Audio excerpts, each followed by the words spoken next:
Welcome back to my channel happy students. आज के इस वीडियो में हम जैक बोर्ड क्लास 12 का एक काफ़ी इम्पोर्टेंट क्वेश्चन देखेंगे हिस्ट्री से रिलेटेड, और ये है आपका संविधान सभा ने भाषा विवाद को हल करने के लिए क्या रास्ता निकाला। ये क्वेश्चन और एक तरीके से पूछा जाता है कि संविधान सभा में भाषा विवाद को सुलझाने के लिए क्या क्या कार्य किया गया। तो इस तरह से इस क्वेश्चन को कई तरीके से पूछा जा सकता है, तो आप इसका आंसर इस निम्न तरीके से लिख सकते हैं। तो चलिए देखते हैं। संविधान सभा के सामने एक अन्य महत्वपूर्ण प्रश्न राष्ट्र की भाषा को लेकर था। संविधान सभा के सामने बहुत सारे ही प्रश्न थे, महत्वपूर्ण मुद्दे थे, लेकिन जो सबसे महत्वपूर्ण था उन्हीं में से एक है राष्ट्र की भाषा क्या होगी। भारत में प्रारंभ से ही अनेक भाषाएं प्रचलन में थी। भारत में प्रारंभ से ही बहुत सारी भाषाएं प्रचलन में थी। देश के विभिन्न भागों एवं प्रांतों में भिन्न भिन्न भाषाओं का प्रयोग किया जाता है। देश के बहुत सारे भाग और अलग अलग प्रांतों में क्या होता है, अलग अलग भाषा का प्रयोग किया जाता है। अतः जब संविधान सभा के सामने राष्ट्र की भाषा का मुद्दा आया तो इस पर कई महीनों तक बहस होती रही और कई बार तनाव की स्थिति भी उत्पन्न हुई। इसीलिए जब क्या हुआ, संविधान सभा के सामने राष्ट्र की भाषा का जब मुद्दा उठा तो इस पर काफ़ी बहस हुई और बहुत समय तो ऐसा हुआ कि काफ़ी तनावपूर्ण स्थिति भी उत्पन्न हो गई थी। 1930 के दशक तक भारतीय राष्ट्रीय कांग्रेस ने यह स्वीकार कर लिया था कि हिंदुस्तानी को राष्ट्रीय भाषा का दर्जा प्रदान किया जाना चाहिए। 1930 के दशक में तो क्या था, भारतीय जो राष्ट्रीय कांग्रेस थी उसने ये स्वीकार कर लिया कि हिंदुस्तानी को राष्ट्रीय भाषा का दर्जा प्रदान किया जाना चाहिए। उसने मान ही लिया था इसी को क्या करेंगे, भारत का राष्ट्रभाषा बनाएंगे। हिंदुस्तानी की उत्पत्ति हिंदी और उर्दू के मेल से हुई थी। अब हिंदुस्तानी कौन सी भाषा है, तो हिंदुस्तानी भाषा वो भाषा है जो हिंदी और उर्दू के मेल से बनी थी। ये भारतीय जनता का एक विशाल भाग की भाषा थी। ये भारतीय जनता की जो एक विशाल भाग है उसी की भाषा थी। विभिन्न संस्कृतियों के आदान प्रदान से समृद्ध हुई यह एक साझी भाषा बन गई थी विभिन्न संस्कृतियों की, क्योंकि हिंदी और उर्दू दोनों विभिन्न अलग अलग संस्कृति के लोगों की भाषा है, इसलिए दोनों भाषा से एक साझी भाषा बन गई थी हिंदुस्तानी। समय के साथ साथ इसमें अनेक स्रोतों से नए नए शब्दों और अर्थों का समावेश होता गया, जिसके परिणाम स्वरूप विभिन्न क्षेत्रों के अनेक लोग इसे समझने में समर्थ हो गए। धीरे धीरे क्या हुआ, इसी भाषा में नए नए शब्द जुड़ते गए। ठीक है, इसके शब्दकोश में वृद्धि हुई, जिस कारण से इसमें इस भाषा को बहुत सारे लोग समझने में समर्थ हो गए। गांधी जी ने भी हिंदुस्तानी को राष्ट्रभाषा बनाए जाने के पक्ष में थे। गांधी जी ने भी ये कह दिया था कि हिंदुस्तानी भाषा को ही राष्ट्रीय भाषा बनाया जाए।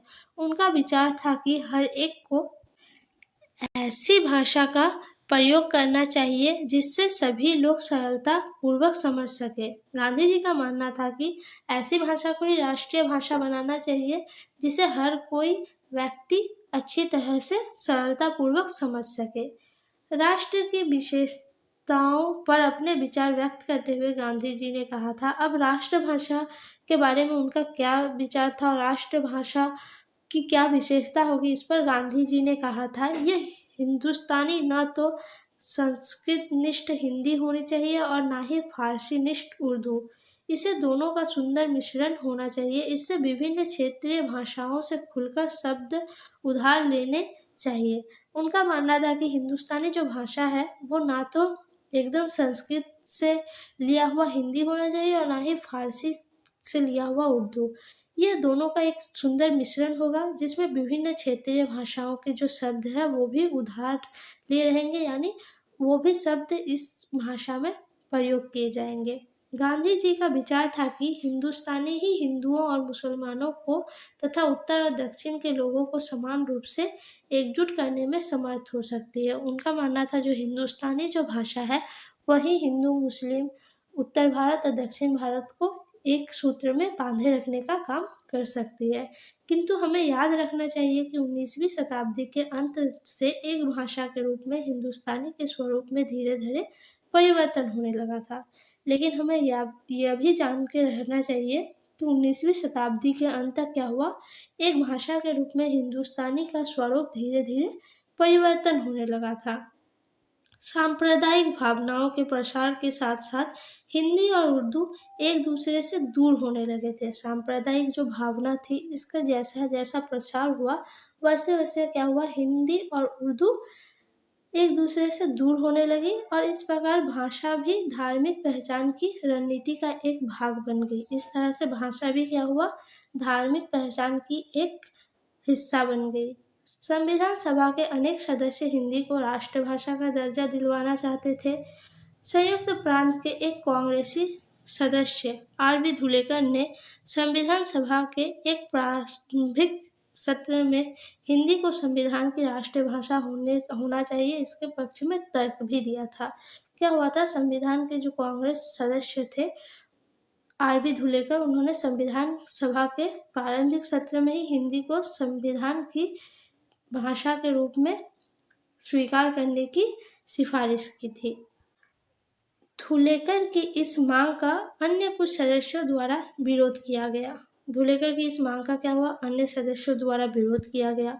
उनका तर्क था कि क्योंकि सभा के सभी सदस्य हिंदी नहीं समझते, इसलिए संविधान हिंदी में निर्माण नहीं हो सकती। आर.बी. धुलेकर की जो मांग थी उसका बहुत सारे लोगों ने विरोध किया और उनके एक पक्ष का ये कहना था कि हिंदी बहुत सारे लोग नहीं समझते, इसीलिए संविधान की भाषा हिंदी नहीं हो सकती। इस प्रकार भाषा का मुद्दा तनाव का कारण बन गया और ये आगामी 3 वर्षों तक सदस्यों को उत्तेजित करता रहा और इस तरह से ये काफ़ी बड़ा मुद्दा बन गया है। 3 वर्षों तक लोग सदस्यों को उत्तेजित करता रहा। 12 सितंबर 1947 ईस्वी को राष्ट्रभाषा के मुद्दे पर धुलेकर के भाषण से एक बार फिर तूफान उत्पन्न हो गया। इसी बीच संविधान सभा की भाषा समिति द्वारा अपनी रिपोर्ट प्रस्तुत की जा चुकी थी। समिति ने राष्ट्रभाषा के मुद्दे पर हिंदी समर्थकों तथा हिंदी विरोधियों के मध्य उत्पन्न हुए गतिरोध को समाप्त करने के लिए एक फॉर्मूला ढूंढ निकाला था। इसी बीच क्या हुआ, संविधान सभा समिति द्वारा एक रिपोर्ट प्रस्तुत की जा चुकी थी। समिति ने इस राष्ट्रभाषा के मुद्दे में क्या किया, हिंदी समर्थकों तथा हिंदी विरोधियों के मध्य उत्पन्न हुए गतिरोध को समाप्त करने का एक फॉर्मूला ढूंढ लिया। समिति का सुझाव था कि देवनागरी में लिखी हिंदी को भारत की राजकीय भाषा का दर्जा दिया जाए, किंतु समिति द्वारा इस फॉर्मूले की घोषणा नहीं की गई क्योंकि उसका विचार था कि हिंदी को राष्ट्रभाषा बनाने के लिए क्रमशः आगे बढ़ना चाहिए।